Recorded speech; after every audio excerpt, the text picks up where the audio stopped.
The snow had fallen quietly through the night, blanketing the prairie in a hush so deep it swallowed even the birdsong. In that endless white, a figure moved, a woman limping barefoot through the drifts, her wedding dress stained with mud and blood, the veil torn like old lace snagged on bramble. She did not cry, not from the pain in her cracked lips or the bleeding gash above her brow. Her eyes had the dry, blank shine of someone who'd cried all the tears they had and left the rest to the wind. Her name was Agnes. Each step was a prayer she didn't bother saying out loud. There was no one to hear. Her boots had been taken.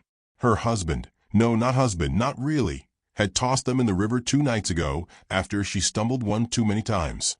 Said she was bad luck, a broken thing not worth feeding. He left her with no fire, no food, just a half-spoken curse, and the echo of hooves vanishing into snow-blind silence. She had married Wade Lorne 3 weeks ago. Or maybe 4. Time unraveled when cold pressed against your skin like iron, and sleep tried to pull you under every time your knees buckled. The wedding was brief, a deal struck between her father and a man with too many cattle and not enough patience.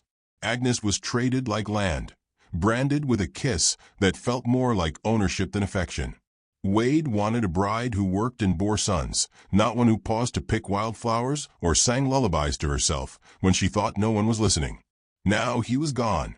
The wind was louder without him, but somehow kinder. Agnes walked through it, dressed stiff with ice. Her hands, once soft from needlework, were purple now, torn at the knuckles. She'd used them to dig for roots and to scrape moss from stones. The land had nothing left to offer. Her breath came in ragged clouds, her vision spotted with stars. Still, she pressed forward. The sun was gone, swallowed behind a sky the color of old pewter. Trees, thin and shivering, stood like witnesses who had turned their backs. She thought about stopping, just folding into the snow like a dropped handkerchief, becoming part of the landscape. The wolves would come. She would not fight them, but her feet kept moving, stubborn as mule hooves. It wasn't hope, exactly. It was something quieter, more like defiance. She reached the edge of a frozen creek by dusk. The ice was glass smooth, the kind children might skate on if the world had been gentler. Her legs gave out. She didn't cry as she fell. The cold had taken that too. Lying on her side, she stared at a branch overhead, the way snow clung to it like white sugar. She imagined her mother's hands, brushing hair from her face, humming a tune only they knew. It was a memory so faint, she wondered if it had ever happened. Darkness came quickly. Agnes curled beneath the cedar, fingers twitching against her chest. She whispered something, a goodbye, maybe, or a wish. The wind answered her with a sigh. Then there was warmth. Not much, just a presence. A hush in the air like breath held. She blinked. Someone knelt beside her. For a moment, she thought it might be death itself, come soft and calm.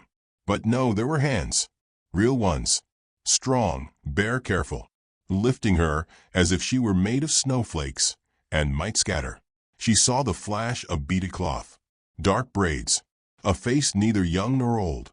Carved by wind and time, but calm as the hush before rain. His skin was copper, his eyes deep as river stone.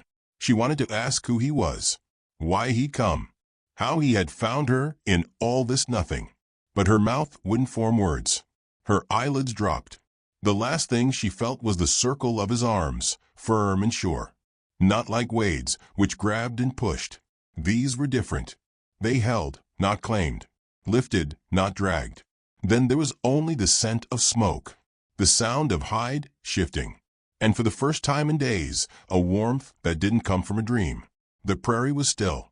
The snow kept falling. But beneath the cedar, a fire had begun to burn.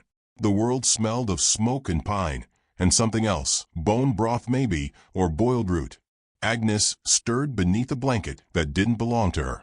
The fabric was soft but coarse, woven from some kind of hide, and it smelled faintly of campfire and earth.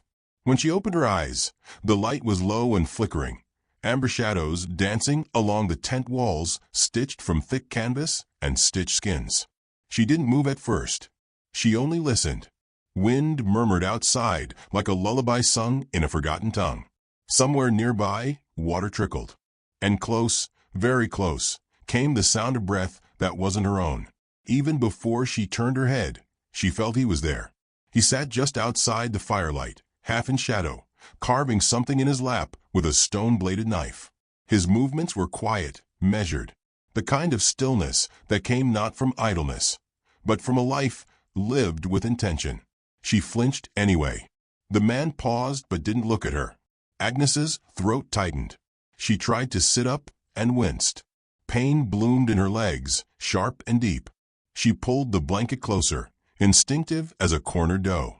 The man shifted slightly, still not speaking. Instead, he reached to the side and picked up a small clay bowl. He placed it near the fire for a moment, warming it. Then he turned and, with a slow gesture, extended it toward her without meeting her gaze. She stared at it, her stomach clenched, not from hunger exactly, but from the memory of how it had felt to starve. Still, she did not take it. He waited. Not impatiently, not pleading, just waited. When she finally reached out, her fingers trembled too much to hold the bowl steady. He helped with one hand, steadying it gently from beneath. Not touching her skin, only the clay. The broth was simple. Bone and root softened with herbs. It tasted like something old women made when someone had a cough. She drank it slowly, each sip warming the hollow parts of her. He returned to carving when she finished. Still no words passed between them. She watched him. Not with suspicion, she didn't have the strength for that, but with wonder, almost. Wade would have spoken by now, would have filled the silence with orders or judgment or insults dressed as kindness. This man said nothing, and in his silence, she began to breathe again. Later, he gestured to a pot by the fire, then to the blanket she was wrapped in. The message was simple: stay warm, eat, rest. She nodded faintly. He stood. That was when she noticed his full height, the way he moved like a tree swaying with wind instead of a man walking. He stepped outside into the cold, leaving the flap of the tent open just long enough for her to glimpse the snow piled high around them and a small fire ring sheltered by a rock wall. She was in the wild, far from wagons, far from towns, far from the place Wade had left her, far from where she had nearly died. She closed her eyes and let the warmth of the broth settle into her bones. He returned hours later with a pouch of herbs and a rabbit, gutted and cleaned. He didn't look at her, didn't ask questions. He simply placed the meat near the coals, sprinkled herbs over it, and sat again to wait. Agnes studied him more now, from the edge of her blanket.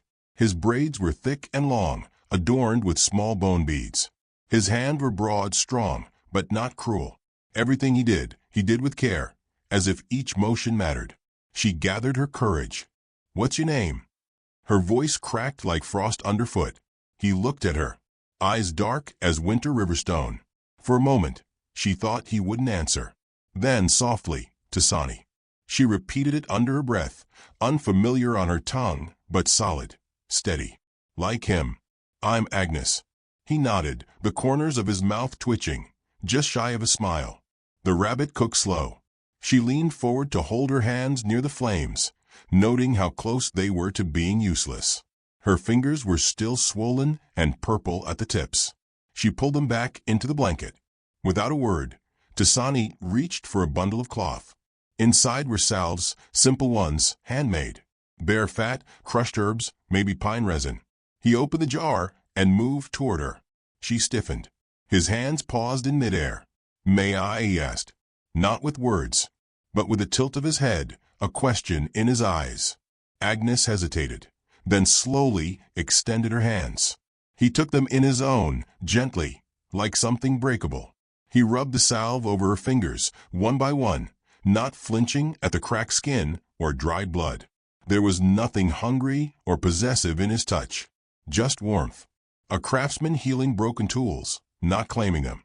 She said nothing, but her chest ached with something she didn't yet name. He did the same with her feet later, wrapping them in fresh hide and laying a second blanket over her when she trembled in the night. And through it all, he kept silent. By the third day, she could sit without pain. By the fifth, she was standing again, if only to move from the tent to the fire circle. Tasani cooked. She fetched small sticks for kindling. Their routine unfolded without discussion. At night, they sat in silence, watching sparks fly into the night sky like tiny spirits. Sometimes she talked. Only a little. Stories of when she was small. Her mother's garden, her favorite book. Nothing about Wade. Nothing about being left behind. Those words weren't ready yet. Tasani listened. Truly listened. Never interrupting. Never reaching toward her pain like a man trying to own it. One night, she found herself smiling. She realized it had been months since her face had remembered how. She caught Tasani watching her, not intently, more like a man observing the return of birds in spring. A quiet kind of gladness. Nothing more. He handed her a small carved figure. A bird. Delicate wings outstretched. It fit in her palm like a blessing. For you, he said. His voice was rough like cedar bark, warm with smoke. Agnes looked at him, and for the first time, she did not feel like a burden. She felt like someone surviving, someone being seen. She tucked the bird into the folds of her blanket and whispered thank you, though she wasn't sure he heard. The wind howled outside again that night, but the tent was warm, the fire steady. She slept beneath a hide she had not sewn, with a man she barely knew beside her. But she did not feel alone, and for the first time in a long while, the silence did not frighten her. It felt like beginning. The thaw came slow. Winter loosened its grip in hesitant breaths. Sunlight breaking through the canopy for a few golden minutes each day, melting the edges of the snow like sugar stirred into tea. In that hush between seasons, Agnes began to walk without pain. Each morning, she stepped outside the tent and stretched her arms to the pale sky, breathing in the clean scent of pine and wet earth. Her wedding dress was gone now, torn into strips used to bind kindling, patch holes, or simply burned. Tasani had given her deerskin garments, simple, soft, made for moving through wind and trees. She wore them without shame. They felt like the skin of another life. The creek near the shelter had begun to trickle again, a silver thread slipping through the rocks. Agnes knelt by it one morning, washing the carved bird he had given her, rubbing gently at the grooves where dirt had settled. The wood held warmth even in water, as if remembering his hands. Tasani came beside her with a quiet tread. He crouched without a word, cupping his hands to drink. She watched him, how he moved like part of a landscape, unhurried and grounded. When he looked at her, his gaze was soft, not probing, not filled with pity or longing, just presence. "You carved this?" she asked, nodding toward the bird. He nodded. "It feels alive," she said, "like it might fly off if I turn away." His mouth curved, just barely. "You see things," she said, voice lower now, "even in broken pieces." Tasani's eyes met hers, serious again. "Nothing broken in you." She didn't know how to answer that. So she looked away, fingers tightening around the small wooden form. The silence held, but not heavy, just waiting. They moved together more in rhythm. He taught her which roots to dig, which bark to steep for fevers. She showed him how to braid wild grass into cords. Their hands often brushed, brief, unintentional. Neither pulled back. One morning, she caught herself humming while gathering firewood. A soft melody from her childhood. She didn't realize he was listening until he added a second, deeper tone, humming low, beside her in harmony. She looked at him. He didn't stop. Some nights, she told him stories. Nothing grand, just the little things. Her mother planting lilacs in dry soil that never bloomed. The patch of sky she used to watch through her window when her father drank too loud. How she once dreamed of living in a house with a yellow door. "I used to think," she said once, "if I could make something beautiful, maybe someone would stay." "You stayed," he said. She blinked. "What?" "You didn't leave yourself behind." The words rooted in her chest like seedlings. One afternoon, they climbed to the ridge above the valley. The sky had cleared, and the land rolled out below them in thawing tones, patches of green, streaks of mud, the glint of river ice breaking in the distance. Agnes stood at the edge, wind brushing her hair back, and for a moment, she let herself feel tall. "No one ever waited for me," she said, the words slipping out before she could stop them. Not really. Not in a way that meant something. Tasani didn't answer at first. He stepped beside her and looked out over the valley. "They never saw you," he said. His voice was low, rough with old grief. She turned to him. "Have you ever waited for someone?" He was still. "Then, my sister. When we were children, soldiers came. Took her from our camp. I waited for years. Thought maybe she would return. But she did not." Agnes's breath caught. She didn't reach for him. She only stood closer. "I'm sorry," she said. He nodded once. "Some things we carry. Not to hurt. Just to remember." His voice held no bitterness. Only weight. And in that weight, she found comfort. A strange and quiet kind. Later, they sat by the fire again. She braided a cord of grass between her fingers while he sharpened a tool, the fire crackling between them. A soft, tentative peace had settled over those days, neither fragile nor fiery, just steady. Like stones in a river, worn smooth by time and tenderness. Agnes spoke again. "Did you know I was alive? When you found me, I knew something was breathing," he said. I listened. The fire popped. She laughed softly. "That's not how most men talk. I am not most men." "No," she said. "You're not." She felt the urge to say more, but it caught in her throat. Words like "I trust you," or "I don't know what this is, but I feel safe." Instead, she handed him the finished cord, her fingers brushing his palm. He looked down at it, ran his thumb along the braid, then tied it around his wrist without a word. The next morning, the snow was mostly gone. Buds appeared on the low trees, and birds called from branches still bare. Life was creeping back. So was something in Agnes, something like breath not just taken, but claimed. Tasani returned from hunting that afternoon with a brace of quail and a soft cut of deer hide. He gave it to her with no explanation. When she unrolled it, she saw that he had pressed tiny flowers into the edges, white petals that had somehow survived the frost. She didn't ask where he found them. Some things didn't need asking. That evening, they sat beneath the stars without a fire. The night was mild enough to endure, and the silence felt sacred. Agnes looked at the sky and wondered aloud, "Do you believe people can start again?" He was quiet for a long moment. "Yes," he said, "if they are not afraid to grow slowly." She closed her eyes. Her heart felt like it had been stitched back together with thread made of old hope and new soil. She opened them again to look at him, not to study, not to search, just to see. He was already watching her, not with want, not with fear, but with something gentler. Recognition, as if he had seen the seed of her long before she began to bloom. Her voice broke the hush between them. "What do you see in me?" His answer was quiet, but sure. "Roots. Wind. Fire not yet out."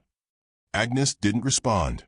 She only reached forward, placed her hand against his, and let the silence answer for them both. And in that stillness, something passed between them. Not a vow, not a promise, not even love by its name, but something older than language. A knowing. That spring, nothing bloomed early, but it all bloomed deep. The road was little more than a scar, now, mud-rutted and clawed by hooves, the spring rains turning the frozen prairie into sludge and memory. Wade Lorne rode fast, saddle creaking beneath him, jaw tight with fury and something colder, wounded pride. He had assumed the girl died. Of course he had. Left her in the snow, where the coyotes could take what was left, and the winter wind would sweep away his mistake. She'd been no use to him. Meek, clumsy, silent as a fence post. Just another deal gone sour. But weeks later, while drinking rot-gut whiskey in a trading post full of smoke and men with too much voice, Wade had heard a name he didn't expect to hear again. Agnes. The trapper had said it casual, like he was mentioning the weather. Some Cheyenne fella brought in a settler girl from the snow. Said she damn near died. Dresses and buckskin now, don't look half bad neither. Walks with him like they're married. Wade didn't even finish his drink. Just mounted his horse and rode toward the rising light with rage clawing at his ribs. No one took what was his. No redskin. No woman. He didn't remember the sound of her voice or the smell of her hair. He remembered ownership. remembered the contract and the land that came with her. If she was still breathing, she'd do so under his roof or not at all. Meanwhile, Agnes stood ankle-deep in river silt, gathering smooth stones in her apron. The sun had broken through, dappling the valley with light. Tisani was somewhere upstream, fishing with his carved spear. They had made no great duagnestions, no oaths, but the shape of her life had become tethered to his. They slept in the same tent now, spoke in shared rhythms, smiled with the same stillness. Agnes bent to pick up a flat stone, her hand steady, her scars fading. Her voice had returned, too, slowly. Some mornings she woke singing. Some nights she laughed without meaning to. She didn't hear the horse at first. Not until the wind shifted, carrying the sharp scent of sweat and leather and something meaner. Old dust, maybe, or a memory. She turned. And there he was. Wade Lorne sat atop his horse, like a man returned from a war he started himself. His beard had grown wild, his coat crusted with dried mud. His eyes locked on hers. She didn't move. "What in God's name are you wearin'?" he spat. "You look like a savage's bride." Her fingers tightened around the stones in her apron. The sunlight, once warm, felt distant now. "I thought you were dead," he said, voice lowering. "I buried you in my mind and made peace with it. Then I hear you're shacked up with a redskin like some whore." She said nothing, not because she had no words, because he didn't deserve them. "Come here," Wade barked. "You're still my wife." "No," she said. Her voice was soft. "Sure. You belong to me, Agnes." "I never did." He dismounted fast, boots slamming into mud, hand already at the butt of his revolver. "You listen to me, girl. I rode 2 days to come get you, and you're comin' with me if I gotta drag you by your hair." She didn't step back, but her heart raced in her chest like a sparrow caught in cloth. Then, from the trees behind him, came the sound of movement. Tisani stepped into view, without haste, like the woods had offered him up in defense. He held no weapon, only his stillness. That calm, grounded stillness Agnes had come to trust more than words. Wade turned, startled, hand now fully gripping the pistol. "Step back," Wade growled. "She's my wife." Tisani did not speak. He looked at Agnes. Not asking, not assuming, just waiting. She stepped toward Tisani, stood beside him, not behind. Wade's eyes flared. "So that's how it is." His hand twitched. The gun came free. The shot echoed like thunder. But it hit nothing. It cracked through air and birdsong, through river mist and memory. Tisani moved then, not with violence, but precision. One moment he was still. The next his hand closed over Wade's wrist like iron wrapped in calm. He twisted. Wade screamed as the pistol clattered into the mud. Agnes didn't flinch. Wade stumbled back, cradling his wrist, face mottled red and purple with rage. "You'll regret this, girl. You think this savage will keep you warm forever? You think the law won't come for you. No law came when you left me to die," she said. "And I don't need keeping. I needed respect. You're nothing without me. I was nothing with you." Wade charged again, shoulder first, fury blinding. Tisani moved like wind, sidestepped, caught him by the collar, and drove him into the dirt. Not hard, not cruel, just final. Wade lay there, gasping, spit and blood mixing with spring mud. Agnes walked forward. She crouched beside the man who once claimed her with ink and silence. Looked him in the eye. "I used to think surviving was the same as living," she whispered. "But it's not. I've learned better."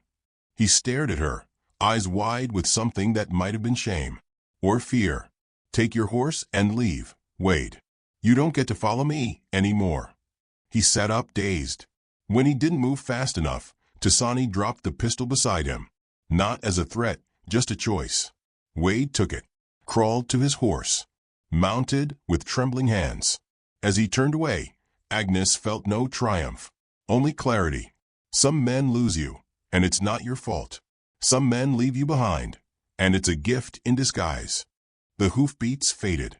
Tisani turned to her, eyes searching. "You all right?" She nodded, not because she wasn't shaken, but because something deeper had rooted in her. I am now. He didn't touch her, just stood close, like always, waiting for her to come when she was ready. She did. And as they walked back to the camp, the clouds opened above them, letting sunlight pour down in broken shafts. She looked up, closed her eyes. There were no more questions in her heart, only the steady beat of a new life beginning. The garden began with her hands in the dirt. Not flowers, not yet. Just a patch of soil she knelt over every morning, turning it soft with her fingers, loosening the frost-worn crust and pressing seeds into the damp below. Beans, corn, and squash, sisters, the old Cheyenne woman had called them. 3 that grow better when they grow together. Agnes liked that. It was summer now, or nearly so. The wind carried warmth instead of warnings, and the air smelled of sun-warmed pine and crushed sage. Her skin had browned. Her hair was no longer hidden under stiff lace veils, but braided loosely down her back, the ends wrapped in ribbon. Each day, she moved more like herself, though she was no longer quite the girl who had limped barefoot through the snow. The house stood modestly in the crook of 2 hills. Tisani had built it from pine beams and river stones, shaping it steady and square like everything he did. There was no door yet, only a blanket hung over the entrance. Agnes didn't mind. The wind passed through kindly now. He worked in silence most mornings, carving beams or carrying stone, his presence steady beside her. She had never known the comfort of someone who didn't need to explain himself, who did not ask her to smile or laugh or perform softness. He only gave space, and in that space she bloomed. Her garden began to sprout, little green shoots curling skyward, thin but insistent. She crouched over them one evening, brushing her fingers along the first leaves. "They're small," she murmured. "They're alive," Tisani said behind her.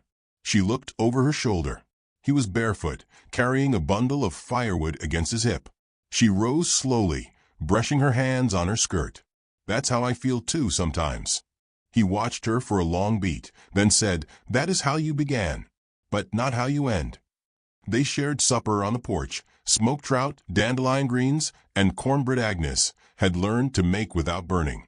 Afterward, she curled up on a wool blanket while he smoked quietly, eyes on the horizon. The sun bled across the hills, painting the sky in shades of copper and rose. "You don't ask about him," she said. Tisani didn't speak. "Wade," she clarified, "about how I felt after." He tapped ash from his pipe. "You will tell me when your spirit is ready, not before." She looked down at her hands. They were calloused now, capable. "I don't feel fear anymore," she said. "That is not the same as being unhurt." She nodded. "I know, but I feel something else too, like I'm allowed to stay to grow." He turned to her, face in half shadow. "You are not just allowed," he said. "You are meant." Her breath caught in her throat.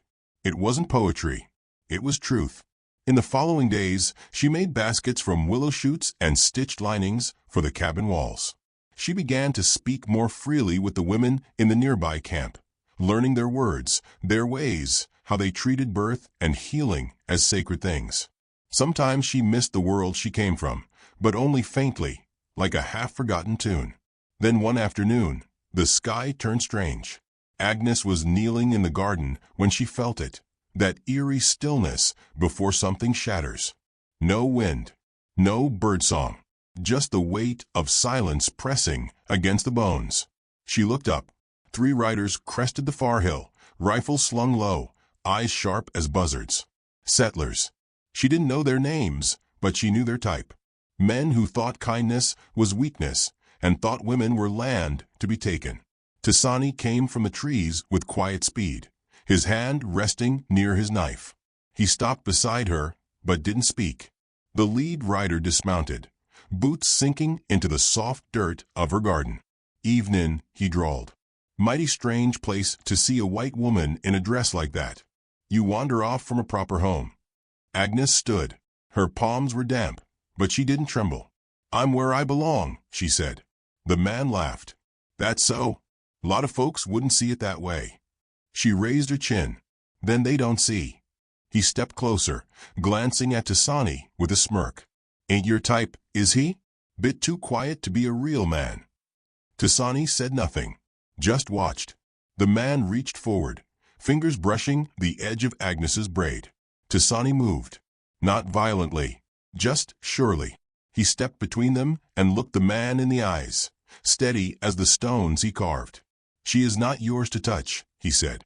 The words dropped like hammer blows. The settlers spat near their feet. "We'll be back," he said, turning to mount. "The sheriff don't like mixed settlements, especially ones hiding white girls." They rode off, hooves kicking up dust and arrogance. Agnes exhaled slowly, fists clenched at her sides. Later that night, she lit a fire in the pit while Tasani reinforced the doorframe with rawhide and iron nails. The stars blinked awake above them. "They'll come again," she said. "Yes. And they'll bring more." He didn't argue. She looked at him. "Do we run?" He shook his head. "We stand." "But what if they don't listen? Then they learn." She stared at him for a long moment, then walked inside. From beneath the floorboard, she retrieved the revolver Wade had left behind, cleaned and oiled now. She had fired it once, after Tasani showed her how. She placed it by the door and returned to the fire. "You believe in what we've built?" she asked him. He nodded. "More than I believe in anything." Agnes reached for his hand. "Then we defend it. Together." The morning came too clear, too bright. Trouble always liked a beautiful backdrop. They came at noon, 5 riders now. Rifles ready, arrogance thick as smoke. Agnes stood in her garden, hands in the dirt. She did not rise when they approached. Tasani stood by the porch, bow slung over his shoulder, knife on his belt. He did not speak. The same man from before pointed toward Agnes. "She's coming with us." "No," Tasani said. "You don't get to say." "She says it." All eyes turned to Agnes. She stood slowly, wiping her hands on her skirt. "I was sold once," she said, "and left for dead. I won't be taken again." The settler laughed. "That a threat, sweetheart?" "No," she said. "It's a promise." He lifted his rifle. Agnes didn't flinch. But Tasani was faster. A sharp whistle rang through the air, his arrow buried in the wooden post beside the settler's boot. So cleanly placed it drew silence like a blade. Another moved to raise his weapon. The revolver's hammer clicked behind them. Agnes stood at the porch now, her hand steady. "This is our land, our garden. You don't get to poison it." The settlers hesitated. Then, like cowards often do when the shine of dominance dims, they turned, muttered curses, galloped off without glory. The dust settled. The garden remained. That night, Agnes sat beside the fire, fingers curled around Tasani's. Her heart still beat hard, but not from fear, from the wild joy of having chosen and defended and survived. "You were brave," he said. "No," she replied. "I was ready." He leaned close, forehead against hers. "I see you," he whispered. She smiled. "I believe you." And somewhere beyond the firelight, green shoots pushed further through the soil. The garden they grew, like love, had taken root.